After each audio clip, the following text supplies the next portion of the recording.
You get shot? I've been trying to stop them. They threatened my girlfriend. There is someone after her right now. You're coming with me. I'm sorry.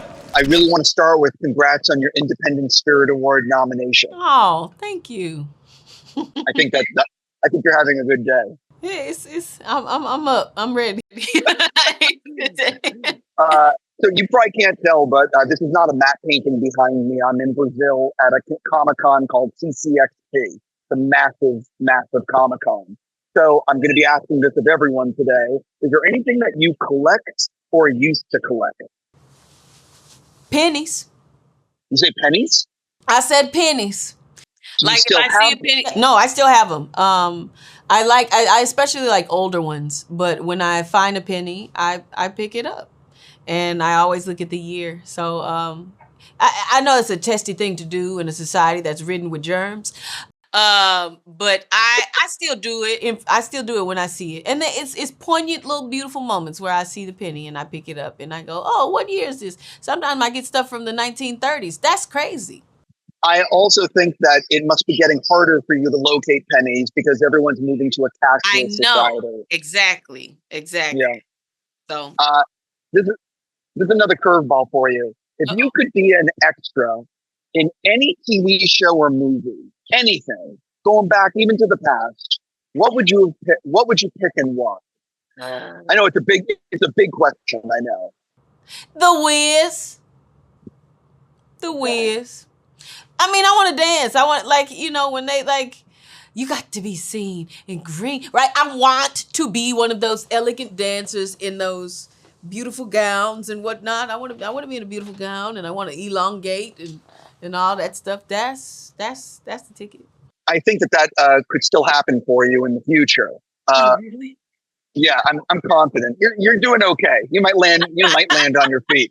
So, true or false? You took on Carry On so you'd have an easier time going forward at airports with TSA agents. I might have TSA pre-check. It's still an experience. You know. Yeah. I did. I know. Carry On. I did take on Carry On to have fun physically, but not standing, moving through lines faster. That's not necessarily happening. Right. Being serious, you've done a lot of serious roles recently. How much fun was it for you to do what is a popcorn movie?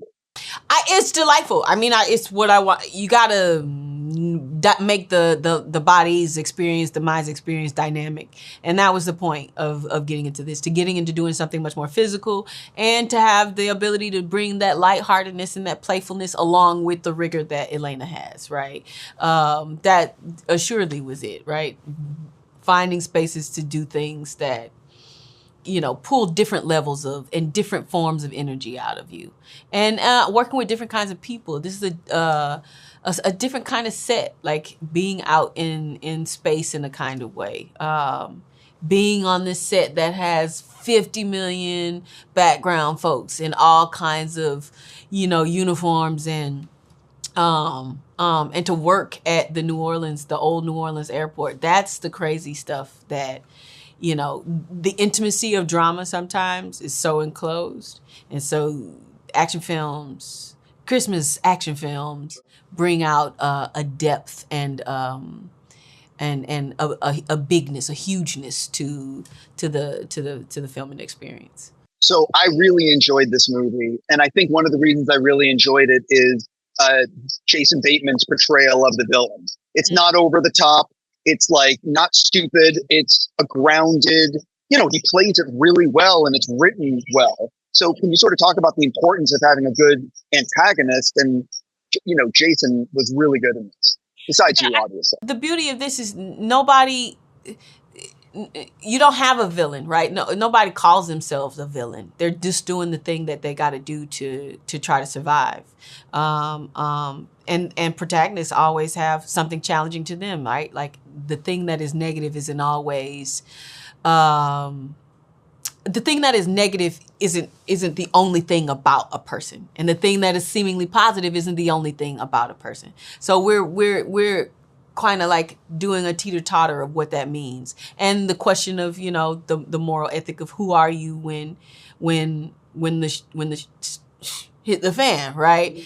And so grounding in any kind of genre, that draws you in way more than anything else, unless it's supposed to be camp and high level or high energy or high genre or whatever. But this is the critical nature of Carry On. Make it super grounded. Make it super accessible in a space that the public is, that you can actually imagine yourself being in, because you have literally been there, and that pushing you over the bridge, pushing you over the building to test who you are as a person. So I think that's what's going to connect to people and connect to audiences. Last question for you. Do you know what you're filming next year? And part 2 of that is, what can you tease about Jaume and yours next collaboration, The Woman in the Yard? I mean, I'm waiting to see what's up. It's stuff on the docket, but I'll let you know when we get there. But definitely, the Jaume collabo is coming, quarter 1 for sure. So that's a totally different ball game. But moving further into Jaume's beautiful mind of darkness. I will leave it there and just say congrats. I know people are going to dig this movie. Have a fantastic day. Thank you, man. You have fun at the Comic-Con. I definitely will. Have a great day.